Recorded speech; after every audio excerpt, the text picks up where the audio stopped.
let's see. We have Chad, Christophe, Ben, Maggie up for the panel.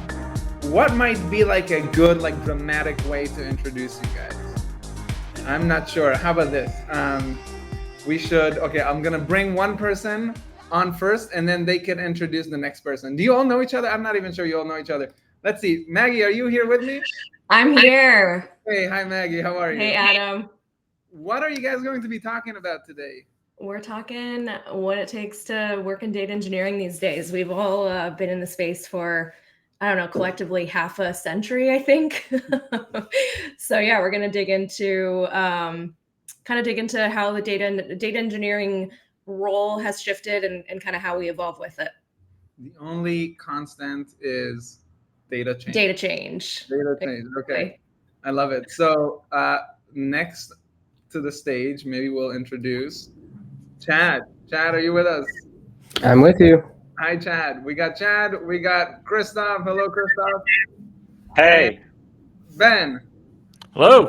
Hello. 1, 2, 3, 4. I think we're good to go. We're good. Okay. I'll be back in a bit. Good luck, guys. Enjoy. And I'll be eating popcorn and watching it. All right. Well, we didn't get intros. Do we want to do a quick round, I guess? Yeah, let's do it. Awesome. I guess I'll just start things first. Hey, everyone. My name is Ben Rogojan. Online, I go as the Seattle data guy. Before I fully became the Seattle data guy. Also, is there a reverb? I feel like I'm hearing myself somewhere. Yeah, me too. But before I kind of went full Seattle data guy, worked at Facebook for a few years as a data engineer. Before that, worked a lot in healthcare, doing data engineering and data analytics work. So great to meet y'all. All right, I will go next. I'm Maggie. I'm part of the Acryl founding team at Acryl Data. I'm the community product manager for DataHub. DataHub's an open source metadata platform. I've been in the data space for, I think, 14 years at this point. Done everything from kind of individual, IC work, as we weren't called a data scientist, but it was basically data science back in the day. Then ended up moving into kind of data engineering as a tech lead for a data team, and then made my way into product management. So in the data space for the whole journey, it's been a journey to say the least, and excited to be here. Cool, I can continue. So I'm Christophe. I've been doing data engineering for the last 10 years. And for 6 years, I've been like in permanent position. And for the last 4 years, I've been doing freelancing. On the side, I also do like content creation on Blefari, where I have a newsletter where I do like content creation every week about data, AI, and so on. And since this week, I'm launching a new company called Now to help people doing data transformation without any technical knowledge, because like AI gives superpower to everyone, so might be like the next thing. I don't know. Awesome. Well, I'll wrap it up. I'm Chad. I'm the CEO of a data infrastructure company called Gable AI. Prior to that, I've done a little bit of everything in data, managed data engineering teams. I was an analyst. I was a data scientist. I worked on infrastructure. I led the data platform and artificial intelligence platform team at a company called Convoy. Prior to that, I was a tech lead on Microsoft's AI platform as well. So, awesome. Cool. And there is something cool to say that I live in Paris/Berlin, and you, three of you, like living in the States, I guess. Yes, we're all boring and stateside. I know. Well, you guys can speak for yourselves. At the moment, I'm actually in London, so I'm in a London hotel room, in between presenting at other conferences. So okay. I'm also, London. I'm hustling out there, man. Yeah, multitasking to the extreme. Awesome. Well, with the topic of this panel, I kind of posed the first question to kind of just help level set. So I just want to ask, when y'all first started in the data world, what did it kind of look like, both in terms of like tools that you used, or maybe just terms that were kind of very standard? Like what was it like for y'all? And maybe I can just direct that towards you, Maggie. Yeah, so my first role was at Bank of America. This is where I was, acting as a data scientist. I was a market information consultant, which what does that even mean? But the very first language I ever learned was SAS. I think SAS is still around, but kind of doing all of our data modeling and analyses in there. I stumbled my way through SQL. Took me a while to figure it out, and then really kind of hit my groove. But I mean, this is back, we're working in SAS and Teradata. There were days of the month, like the first 5 days of the month, you couldn't query against the database because they were like running all the batch backfill. So things were just like incredibly slow and managed by a central team of, database engineers who we never really interfaced with, right? Like the data just magically appeared, and there was no conversation around kind of like how it was created, how it was derived. It was just like very pristine and ready for us. And I remember there was one of my teammates was fighting the good fight to get us to adopt Python. And like no one knew what it was. We were all looking at him like, why would we use something else? SAS is everything we need. So just seeing the evolution of how quickly that has evolved has been tremendous. Chad, what about you? Yeah. So this is going to sound very basic, but I think my first experience in the data world was Microsoft Excel. So there was a lot of Excel work being done. So my first sort of real technical job was more on the SSIS side. So working a lot more heavily with the relational databases, and that's sort of what I understood data to be, was more of the transactional operational sense. I didn't have that much analytical experience. And then we ended up doing sort of regular FTP based sort of data dumps. And I was sort of managing that process and trying to think about what quality looked like and quality was zero automation, and it was more just making sure the person responsible for the data dump wasn't significantly changing the schema every single quarter, because it caused some pretty significant problems. And then from there started going into R from some of the data science stuff, and then it just kind of exploded. And I don't know exactly when it was. Maybe there was a specific year that I could point to on a calendar where it felt like the number of technologies just basically jumped really substantially. I think it was probably post Hadoop era, once we went to cloud, and then you had a lot of like vendors and sort of open source companies all pile in at the same time. But yeah, that's 2016, I think. Yeah, that's probably right.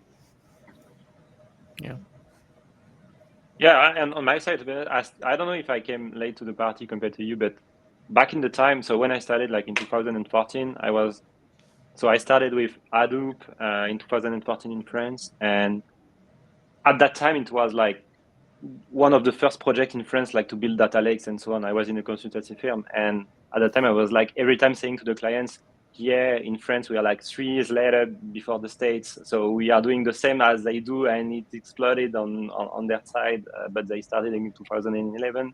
And so when I was like building the first data lakes in 2014, I guess I was like a pioneer in France, and yeah, it's how it got me into data. I was just like graduated, and I was building data lakes, and no one was knowing what it was meaning at that time, to be honest. But yeah, that's how I started. And you, Ben? Yeah. I mean, I started, like, the first company I worked for was a hospital, and we were using a lot of SQL Server. I remember there was always like whispers of like a data lake and Hadoop being built off somewhere else. But, like for most everyone else, the data warehouse was in SQL Server. And I always say that I didn't know what a data warehouse was at the point, because like I knew what a database was. I was literally taking a database course in school at the time. I was like interning at this hospital, and then they're like, here's SQL Server. So I'm like, oh yeah, this is just a normal database. And I remember I had to like eventually figure out in a month or two, be like, oh, this is something slightly different. This is, they don't teach this in school. Maybe now they do, but back then it was just like, unless you took like some course afterwards or some certificate afterwards for like a BI or data warehousing program, you wouldn't really realize it was different unless someone like told you directly, or you kind of eventually started to piece together that, yes, you're using SQL and you're, things are called keys instead of IDs, but eventually you start putting things together. So that's definitely where I started. Yeah, it's actually pretty interesting now that you bring that up. What it sort of feels like, like back in the 70s and in the 80s, there was sort of a very defined split between sort of the DBA, the sort of relational operational database owner, and your sort of uh, data steward that was thinking a lot more carefully around things like data modeling, and they had a strong opinion on whether Ralph Kimball's data marts were the right thing to do, or did they follow Ben Inman and they were focused more on the data warehouse. And it feels like over time those two sides of sort of the more production data modeling, software engineering skill set, and the more like philosophical data steward, data strategists have started to come closer and closer together. And now as like data engineers, it feels like we're having these conversations a lot more. Whereas I think when I was first starting my career, like that, at least on the operational side, it wasn't something that teams were really talking about all that much. It was a lot of what I started with was, kind of setting the business requirements up front and just handing it over for someone else to deploy. Right. So it was very much kind of like the business needs were driving how that data was ultimately modeled.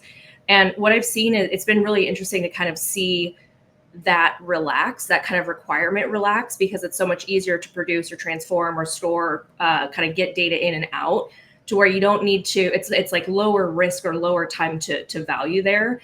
But then on the other end of that, when you have poorly modeled data, it's difficult to actually manipulate, right? So it's interesting to see, you still have people who are staunchly in the Kimball camp, right? Like, it doesn't matter what your storage layer looks like. It doesn't matter, what tool you're using. You really need to have the foundational data model, but those things take time, right? So it's like the trade-off of having those conversations around really well modeled data for analytics or for kind of data science use cases.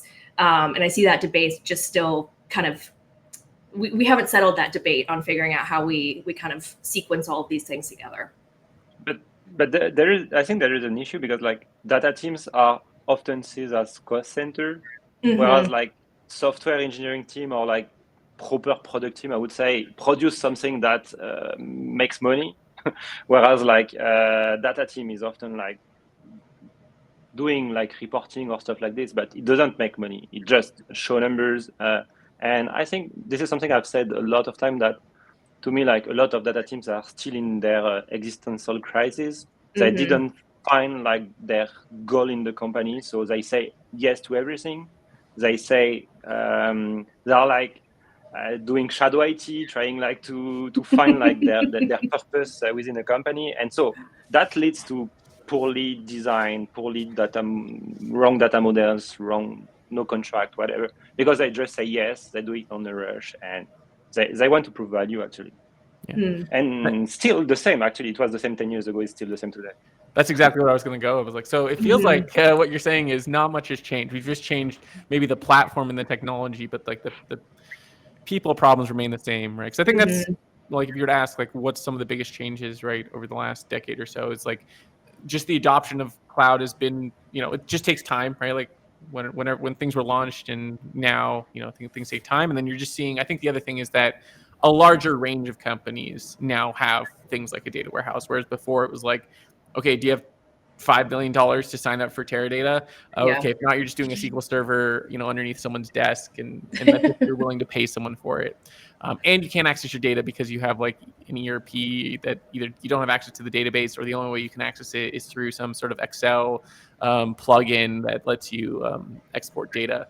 I actually had that for one of the places that I worked, where like it was limited to the row count of, I don't know how many like power, 56,000 or something, yeah, right? Exactly. It was like 56,000, and it was like, oh, okay, so just that, and so you couldn't even export all the data, and it was just such a hassle. So, I think that's kind of when the changes is like the technology platform has changed, but somehow we're still trying to somehow figure it out. I think in some spaces, or what I think sometimes happens is like the people doing the data work are, still inexperienced when they're coming in. So they're just learning, and then they're kind of going through the same lessons that someone went through that maybe has that 20 or 30 years of experience that maybe is working either for a larger company or maybe just was like, data is exhausting, so I'm going to go do something else. I would agree and disagree. I think that you're absolutely right that the platforms have changed, the technologies have changed, and the cultural problems have, I think there are a lot of the same cultural problems, but I think the nature of the cultural problems have changed as well. So for example, back in the 1990s, like when everything was on-prem and, you have sort of, you're running Teradata or something like that, there was a cost barrier to who could actually have a meaningful data warehouse, right? Like you had to be willing to stand up servers and buy these tools and hire hire like data architects and have like some way of doing ETL, which is also a very cost intensive process. And so it limited the number of companies that had sort of real data warehouses and were doing analytics and sort of early days machine learning to your like Fords and your Nikes and these like multi-billion-dollar firms in a lot of cases. And in that world, not only was it limiting the number of companies, but it was also severely limiting the amount of data that you actually had to work with because of that same cost constraint. And that lack of data created a very different organizational environment. Like the data architect, I think, had a much bigger role in 1995 than they do at most companies today. And they were effectively the bridge between what was happening in the transactional systems and what was going on in the analytical systems. And they were sort of thinking about both, like what is our entity model? What are the domains that we're creating? How does that actually map to our database structure? How are we getting that data to our customers? And what does the catalog look like? Back then, you could say something like, oh, I'm going to join this company as a data steward, and it wouldn't seem weird. But if you said that today, yeah, everyone's a data steward at this point, right? And some flavor of it. Yeah. Actually, yeah, exactly. So yeah, that's just to say, like, I think that the cloud has open, like making storage and compute more or less a relatively solved problem. Not a totally solved problem, of course. Like there's always going to be this like long tail of issues and how exactly do we optimize it, but solved to the point that your average business doesn't have to, it doesn't become an impossible wall to climb over just to have a basic data warehouse, has created a totally different set of challenges, which is, okay, we're living in this new federated world where we're all kind of throwing data over the fence because it's super cheap to do that. And now a data steward can't manage that anymore. And I think you start to see the rise of the data engineer in that world, whereas in the previous world they may not have been. Yeah, I think there are two pieces of the puzzle. There is like the hardware part with like storage and compute that is like very at low cost today, so you can do a lot of stuff. And there is as well like the pyramid of software, I would say, because back in the 70s or 80s, you could not do like a group buy into like 3 terabytes of data with a single SQL query and do it like in a wink. It's like related to storage and compute, but it's also related to the software and the stuff that people factorized and the stuff that we built on top.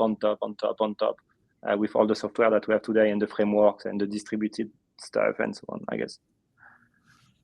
Yeah, one thing I'm seeing a lot in the DataHub, or like in the open source community for DataHub, is a lot of these challenges around kind of like governing or kind of compliance practices to make sure that all the data you're producing is, well documented or well kind of like contained and well understood. I think a lot of the practices that were established in the early days of big data, we haven't really evolved those as much, right? We haven't kept up with the speed in which you can create net new data resources, plug and play, spin up a data warehouse, connect all of your tools, and suddenly it's there. And so one of the things that I'm really excited to see is kind of how we start to really speed up those processes around, or those workflows around governance and compliance, because we're just simply not keeping up. And I don't know if that's like anything that you guys have seen on your side, like if there's any kind of like tooling solutions. I mean, at the crux of it, I think it is a very human-centric problem of figuring out how we kind of collectively govern these assets. But yeah, curious if that's something that's popped up in y'all's realms at all. Yeah, I mean, I think, I've definitely seen plenty of it from a consulting side. You often come in and people kind of are either through the fact that they've kind of got what I call like a key person dependency issue, where maybe they had someone who built all their pipelines using some sort of like either low code tool or something of that nature that wasn't necessarily built with any form of governance, was just kind of like built often, or what I've heard it called by Joe Reese's like query driven approach, or just in time kind of data modeling, where there's no real data model. You're just kind of building it for one specific use case. I think that you do see that happen more often, just because the tools are easier. Everyone can kind of easily ingest data. I think to some degree it's not necessarily bad. It's just you have to figure out how to control, like once something becomes more production, like this is part of production or this is part of something that's getting used a lot more often. I think then there's this often need to figure out, okay, well, how do we now put this maybe more towards the data engineering team versus having someone in like marketing analytics try to manage it, or is this something that we can model? Because on one side you want people to be able to like do their work and do it well and do it quickly to deliver. But on the other side, you don't want to end up a year down the line and have like 10,000 kind of one-off data pipelines that are now being then depended upon for something else, that are then being dependent upon for something else. And then some small change, like Chad mentioned earlier, someone changes a schema file and all of that breaks down. And that was all somehow connected to some machine learning model that suddenly your ad spend is crazy expensive for some weird reason that you're going to have to go spend time figuring out. Yeah, I think there's I sort of like to think of data infrastructure in three big categories. So it's sort of your bottom most foundational layer is storage and compute. Then your second layer is data. So it's basically like where do we put all of our data and how do we run queries on top of it? And then the second layer is data movement. So like the value of data is you produce it sort of over here, and generally whoever is the producer of that data does not get maximum utility out of it. That utility comes from sharing that data with other people in the organization, and they may have different use cases for it. So we have to figure out how to get the data from this person to a consumer, and that includes things like the actual transformation, the loading of the data. Something like a streaming would sort of fall into this category. And then sitting on top of that is, okay, now that people can access data really whenever they need it, however they need it, we need some way to manage it. And that includes sort of the quality control, governance, compliance, these types of systems. And then I think of the layer on top of that is sort of like data applications, right? Like how are you actually using that well-managed data in order to accomplish some business task? And I think that set of things, like those set of categories, was totally true. Like it was needed and necessary in the on-prem world as well. And in the on-prem world, because the data sets were so much smaller, companies built their entire internal data ecosystem, and they did all of their hiring around those four things, sort of around the premise that like storage is incredibly expensive. Therefore, it's actually cheaper to do all this transformation in one place by a group of specialists. And it's cheaper to have a data steward who is like manually adding all the information about the catalog and the PII, although that wasn't really a big deal back then, but like all the other sort of access control policies and things like that. And this is sort of how the modern data organization was formed. And then the cloud happened, and basically every single CTO at every company in the world said, we need to make our data team more like software engineers, because software engineers are actually the ones that are starting to make us more money than these data people. That used not to be the case. It used to be that data people made the company way more money on the technology side than the software people. But then apps became a big thing, and like websites and e-commerce became a really big thing. And so it totally shifted, and they said, all right, how do we make sort of our data team and and our engineering team that works with data more similar to software engineering. And that means we need to go fast. It has to be super fast. Everyone needs to be very isolated and fragmented, and they need to be able to work independently, because that's how software engineers build features, right? Is you silo them and you say you go work separately on your own, and you go really, really quick. And that's basically what happened, right? So everyone started organizing their data teams that way. They started organizing data production that way, where every producer is kind of like generating data from their database or their events, and they're pushing it into cloud storage, and you don't really know where it's coming from, and you don't really know the quality of it, and that makes governance a very, very hard thing. So I think that Maggie, to go back to your question of, what have we sort of seen as successful in governing data today, I think what it's going to take is almost like a ground up approach, and that is to say, what does it actually mean to govern data in a federated ecosystem? That's a very different sort of thought process. And I think that's why tools like dbt and Fivetran and Snowflake have been so successful, because they've rethought what storage and compute means in a federated ecosystem, or what transformations mean in a federated ecosystem, or what orchestration means in a federated ecosystem. And I think now we're sort of arriving at that, at taking the same approach to that data management layer. Yeah, that makes sense. Actually, there is something that changed as well, like compared to the 70s or 80s, is that the amount of data that we get right now is kind of crazy. Like we generate way more data than years before, and actually it created a requirement that we didn't have before, and so we have to be faster, more efficient, and so it created like a requirement for like our tools to be better, and it's gonna continue actually. And in data, there is something I love to say when I talk, for instance, about dbt. dbt is a great tool to govern data assets, but dbt is so easy to use for analysts that it creates more assets, it creates a lot of entropy. And for instance, if you have like a data team with 10 analysts, they create like, I don't know, 5 models per week. At the end of the year, it's going to be already a mess. And so at some point, you need someone that say, stop, you have to do a factorization. You have to you have to rethink, and you have to rethink, to refactorize, to redo something. You accept entropy for a few months, and then at some point, someone say, no, stop now, do it better. It is really interesting. Like if we think about in kind of like the same software engineering principles, it does empower analysts to move much more quickly if we treat a data set or a model as a feature, right? There's one specific use case, cool, it's super easy to go build that out and produce it. I think the part that's so drastically different between an app feature and a DBT model is actually measuring the value or the interaction with that, and like deciding when to deprecate that feature, right? If you roll something out to your mobile app, you have a way to monitor, does anybody use it? Is it driving? Are we moving them through our funnel effectively? Are we creating a user experience that encourages people to come back and engage, et cetera, et cetera?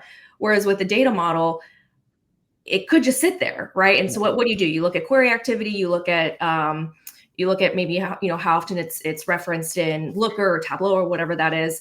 But what I've seen again and again and again, and this is true when I was tech lead for a data team as well, there wasn't really a consequence to maintaining or to keeping them live. And it took more kind of cognitive overhead to say, well, do we need this? Like, what's the strategy around it, right? So like the incremental cost of deprecating it was actually like a pretty large, like, well, we might use that, or the stakeholder said it was really important, so I don't want to deprecate it and make them mad, right? Until you get to the point where you have thousands of interdependent models, and it's just a nightmare to maintain. So I think on kind of like the software engineering principles of it, I would love for us to get to a point where there's like true development patterns where we say we build this and it's in, you have your staging environment, your dev environment, your prod environment, but then also like your deprecation strategy, because the cost of maintaining just one net new model week over week, not a big deal. But years later, it's so much to untangle. Yeah. I'm like, Face the no. reality and look at the usage. I'm like writing that down. Like, that's a good next like article or thought to think. Hey, wait, I'm a co-author on that one, Ben. That's a good data deprecation strategy. No, it's huge though, right? Because it's a different type of tech debt that software engineers don't. It's a different way of thinking about tech debt that doesn't neatly fit into the kind of software engineering playbook. I think one of the reasons that is the case is because software engineers and data teams sort of approach writing code very differently. And I think we're finally starting to realize that these are actually like relatively different disciplines. In the software engineering world, it's the things that the code that you write is generally driven by a very clear set of requirements, and those requirements map one typically with external facing customer value. So someone says, "Hey, my customers are asking me for a drop-down list because they're having trouble finding items in their cart or whatever." And then you go out, you build that, you come up with a set of specifications, you deploy it, then you check to see if customers are indeed using it the way that you want, and if they are, great, you roll it out, and if they're not using it the right way, you go, "Crap, let's roll it back. That clearly wasn't the right thing."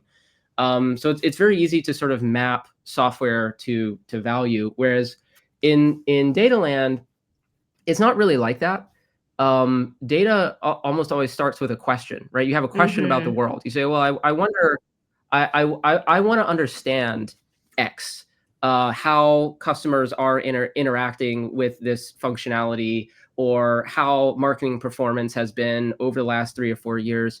And the answer to that question could be valuable. Like, it could ultimately lead to something that makes a company a lot of money, or it could be totally non-valuable, where you're like, "Oh, okay, that didn't really tell me anything." So that's a very different type of approach to building software, to your point, where it's more about experimentation than it is sort of following this very linear trajectory towards deployment. And there is like another axis, which is a question is very short-lived. Like, you have a question and you want the answer in 5 minutes, and in 10 minutes it may be too late. Actually, you don't care about the answer like in 10 minutes or in 1 day or 1 week. It's like for now. Yeah. I'm questioning. So does anyone, like, in terms of timing for this panel? Oh, there we go. He's speak. The timer is up. So you're gonna have to cut us off because we could keep going. Well, I want you to keep going because I wrote down a bunch of different. You guys think you're co-authors, but I wrote down all these new ideas for articles that I'm gonna write after this. What? Hold on. We're co-authors. Arming us for ideas. It was in the fine print. You didn't see it. Oh no. Is that what this is, Adam? This is just a content farm for you guys? So actually, there's a question somebody had here in the chat, or at least a thought. Brian put this in the chat. You need to have your teammates take turns being data model pruners. Have you ever experimented with that? And if so, do you have any thoughts on that? We did something similar at Braintree when I was the tech lead there, where we kind of cycle through owning those data, like kind of owning the data modeling approach. And honestly, it was a really valuable experience for, tenfold reasons. But number one, it forced us to continually refine our kind of core data models that fed into hundreds and thousands of resources. But two, it also was because we were on a centralized team. It was so beneficial because it exposed other team members to other parts of the business. And so there was just like so much embedded context sharing in that, which really removed it from being, well, this person knows this part of the company, that person knows that part of the company. And if one of them's out of office, we're screwed, right? So it was extremely valuable to cycle through it. But it was something that it took a lot of time to kind of build out that that practice. And it led to us potentially moving slower on stakeholder requests, right? So we had to really show value or kind of like demonstrate why that was worth the investment. But I highly, highly recommend taking a similar approach. It was extremely valuable for us. Thank you. Yeah, I have another thought that came to mind. We're discussing the difference between data that is often used to answer questions versus features that are much more commensurate and they react to value that users can get more immediately. and sort of like some of the things that you've been talking about is kind of like the consequences of this distinction, right? It can be a little bit more messy and perhaps like entropically unstable to just continue to amass more and more of these answers to potentially interesting questions. At the same time, so, okay, do you think it's more likely to be the case that we will move towards a paradigm where we parse what data actually provided value, or, right, so that the data kind of moves to seem more like a feature, or that features that we build, and I'm mostly thinking about like startups building features in like a like product market fit world, where in a sense you are also asking questions. Uh-oh. You get cut We off. lost Adam. Oh, hey, am I back? Am I back? Oh, sorry. You're back. Yes. You're back. You're back. You're back. Eric, Oh, you're he's gone. He left. Back and forth. Back and forth. Oh no, what's going on here? You know what? I was saying something that might be offensive to some of the data gods, and they have now decided to. Yeah.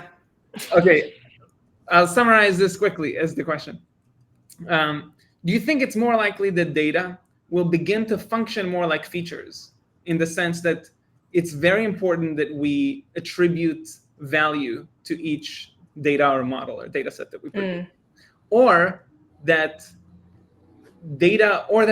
we will start to see features as more experimental and conjectural in answering particular questions, business questions? And I'm mostly thinking like in the paradigm of, let's say, like startups and like pre-product market fit, where almost everything you're coming up with in terms of features is somewhat conjectural. It is, or at least ideally, answering some kind of like hypothesis.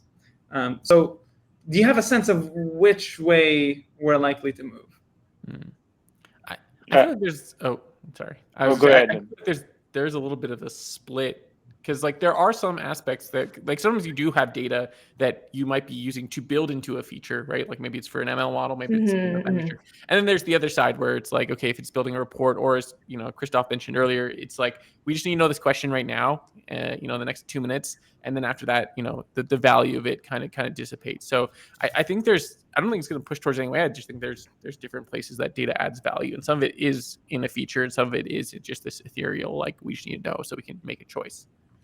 I kind of think of that. It makes me think of kind of like a metric layer, or like a metric store semantic layer, where I actually think we could start thinking about those as features, where it does go through many stages of refinement and iteration, but then it becomes a building block by which everything else is kind of framed, right? So I wonder if we start thinking about kind of like components of data modeling, or components of data kind of like specific calculations, or kind of standardized ways to measure like customer lifetime value, right?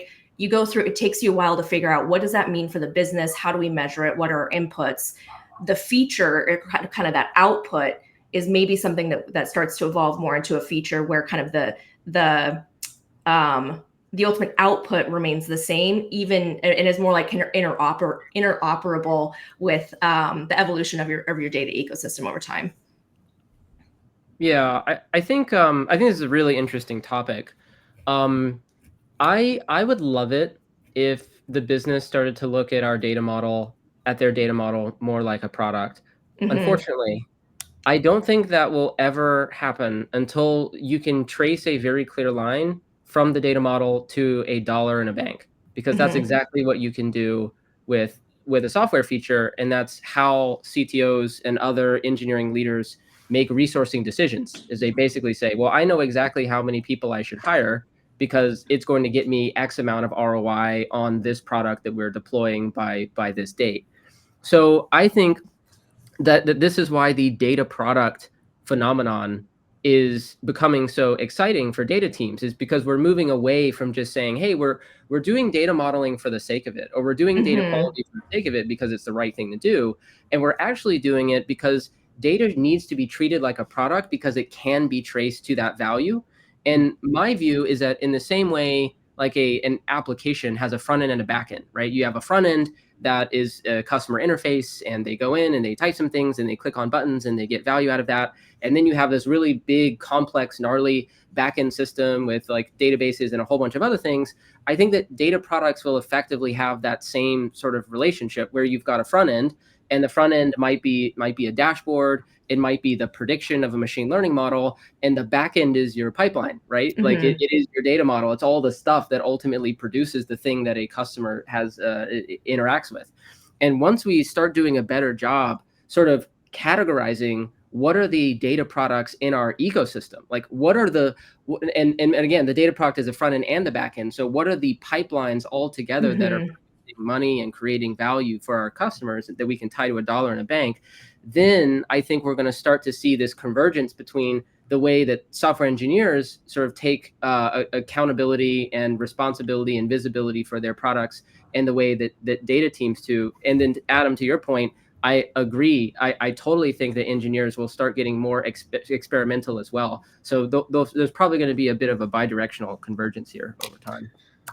Guys, thank you very much for this. Thank you. Promise I will at least tag you or mention you in all the Not a problem. Excited to see it. Thank you very much. This was fascinating. I'm sure we could keep going for many more hours.